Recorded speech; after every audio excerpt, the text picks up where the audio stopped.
بسم اللہ الرحمن الرحیم۔ السلام علیکم۔ وظائف میڈیا کے پیارے دوستو، میرے پیارے دوستو، میں امید کرتا ہوں کہ آپ سب خیریت سے ہوں گے اور اللہ رب العزت کی رحمتیں برکتیں سمیٹنے میں مشغول ہوں گے۔ میرے پیارے دوستو، آج جو وظیفہ آپ لوگوں کی خدمت میں پیش کرنے جا رہا ہوں، یقین کرو ایسا موقع آپ کو زندگی میں بار بار نہیں ملنا۔ یہ وظیفہ رمضان المبارک کے چاند کے حوالے سے ہے، یعنی جیسے ہی آپ کو رمضان المبارک کا چاند دکھے آپ نے یہ وظیفہ شروع کر دینا ہے۔ میرے پیارے دوستو، رمضان المبارک سے بڑھ کر اور کوئی مہینہ نہیں ہو سکتا۔ اس مبارک مہینے کی سب سے بڑی فضیلت یہی ہے کہ سب سے زیادہ اس مبارک مہینے کو سب سے بڑا کیوں کہا جاتا ہے، کیونکہ یہ وہ مہینہ ہے جس میں ہمارے پورے گناہ دھل جاتے ہیں اور ہمارے سارے گناہ معاف ہو جاتے ہیں اور ہم گناہوں سے پاک ہو جاتے ہیں۔ اس میں روزوں جیسی ایک بہت بڑی عبادت ہوتی ہے، یعنی تمام مسلمان اس مبارک مہینے میں پورا مہینہ روزے رکھتے ہیں۔ اس کے علاوہ اس مبارک مہینے کے 3 بڑے عشرے ہیں، پہلا، دوسرا اور تیسرا، اور تینوں ہی عشرے بڑی فضیلت والے ہیں۔ خاص طور پر رمضان المبارک کا آخری عشرہ بہت بڑی طاقت اور فضیلت رکھتا ہے، کیونکہ اس آخری عشرے میں اعتکاف جیسی عبادت ہوتی ہے، اور اسی آخری عشرے میں ایک رات ایسی آتی ہے جس میں قرآن حکیم نازل ہوا، اور حضور نبی کریم صلی اللہ علیہ وسلم اس آخری عشرے میں عبادات کی طرف بہت زیادہ مائل رہتے۔ آپ بہت زیادہ عبادت کرتے تھے اس آخری عشرے میں۔ تو اگر ہم دیکھیں تو یہ پورا ہی مہینہ فضیلتوں اور برکتوں سے مالا مال ہے۔ اب اس مبارک مہینے میں ہم اپنی حاجات کو اللہ کے سامنے کیسے پیش کر سکتے ہیں؟ پیارے دوستو، اللہ کو راضی کرنے کے لیے ہم اللہ پاک کا دیا ہوا کلام ہی پڑھتے ہیں، یعنی قرآن حکیم جیسی عظیم کتاب، جو کہ ہمارے لیے ایک بہت بڑا عمل ہے، ہمارے لیے ایک بہت بڑی چیز ہے۔ اگر ہم اس قرآن حکیم کو پڑھنا، سیکھنا اور سمجھنا شروع کر دیں تو یقین کریں یہ ہمارے لیے بہت بڑا اثاثہ ہے، جس کا کوئی عام مسلمان تصور بھی نہیں کر سکتا۔ میرے پیارے دوستو، آج ہم آپ کو آیت کریمہ کا وظیفہ بتائیں گے، جو کہ آپ نے رمضان المبارک کا چاند دیکھ کر کرنا ہے۔ آیت کریمہ جس کی آپ نے بڑی فضیلتیں سنی ہوگی، اور اس آیت کریمہ کا جو دوسرا نام ہے وہ ہے حضرت یونس علیہ السلام کی دعا۔ اسے آیت کریمہ بھی کہتے ہیں اور حضرت یونس علیہ السلام کی دعا بھی کہتے ہیں۔ اب حضرت یونس علیہ السلام کی اسے دعا کیوں کہا جاتا ہے؟ جب حضرت یونس علیہ السلام مچھلی کے پیٹ میں تھے تو انہوں نے یہی کلمات پڑھے۔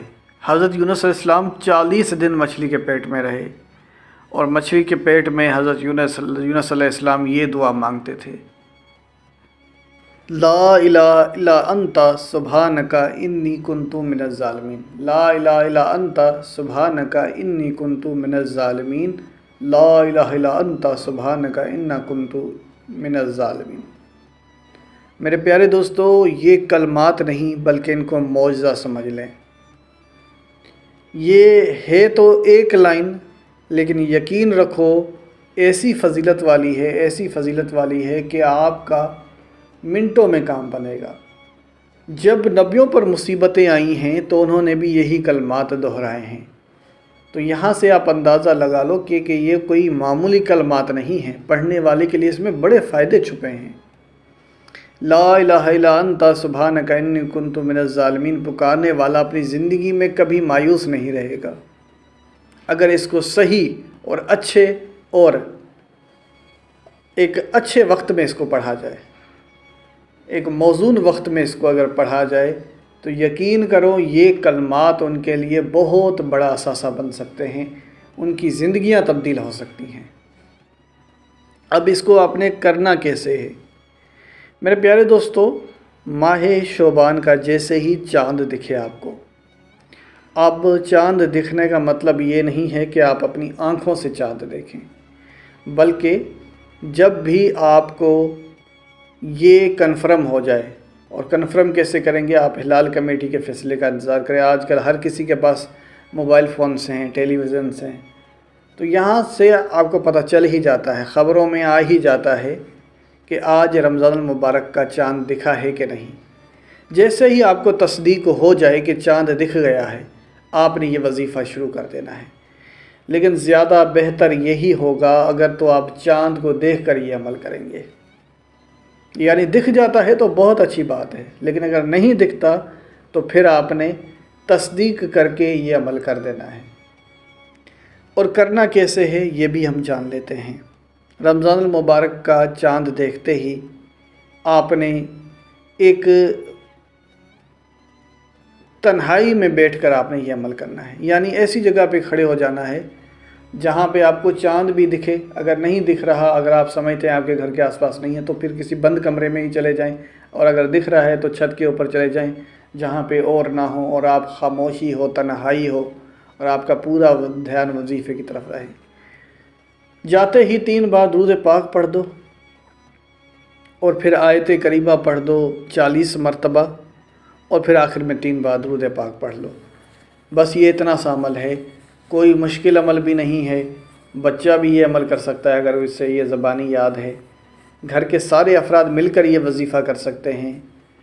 اور یہ کس لیے پڑھا جائے گا یہ بھی آپ کو بتا دیتا ہوں کہ جو بھی مسلمان بہن بھائی اس وقت بڑی مجبور ہیں، پریشان ہیں، چاہے وہ کسی بھی وجہ سے پریشان ہیں، چاہے وہ رزق کی وجہ سے پریشان ہیں، یا کوئی ان کی حاجت ہے وہ پوری نہیں ہو رہی، کوئی مقصد ان کا پورا نہیں ہو رہا، کوئی ان کی مالی مشکلات ہے جو کہ حل نہیں ہو رہی، ہر طرح کی مشکلات کے حل کے لیے یہ عمل ہے میرے پیارے بھائیوں۔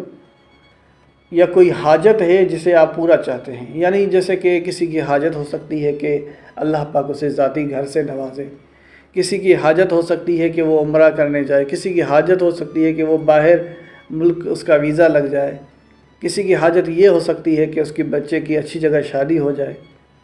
تو ہر طرح کی حاجت کے لیے یہ وظیفہ ہے، ہر طرح کی مشکلات کے لیے یہ وظیفہ ہے۔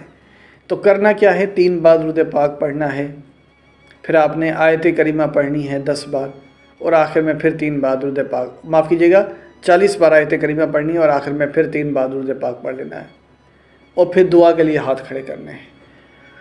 انشاءاللہ آپ کی زبان سے جو دعا نکلے گی وہ عرش کو ہلا کے رکھ دے گی، اور اللہ رب العزت کی طرف سے آپ کو فوری اس کا فائدہ آئے گا، اور آپ کی بڑی سے بڑی دل کی مراد ایسے پوری ہوگی جیسے آپ کی وہ حاجت تھی ہی نہیں، مطلب آپ سمجھیں گے کہ یہ آپ کی حاجت پوری ہو ہی گئی، وظیفے کے مکمل کرنے سے ہی آپ کا مقصد پورا ہونا شروع ہو جائے گا۔ تو میرے پیارے دوستو، اسی کے ساتھ اجازت چاہوں گا، اپنا بہت سا خیال رکھیں۔ اللہ حافظ۔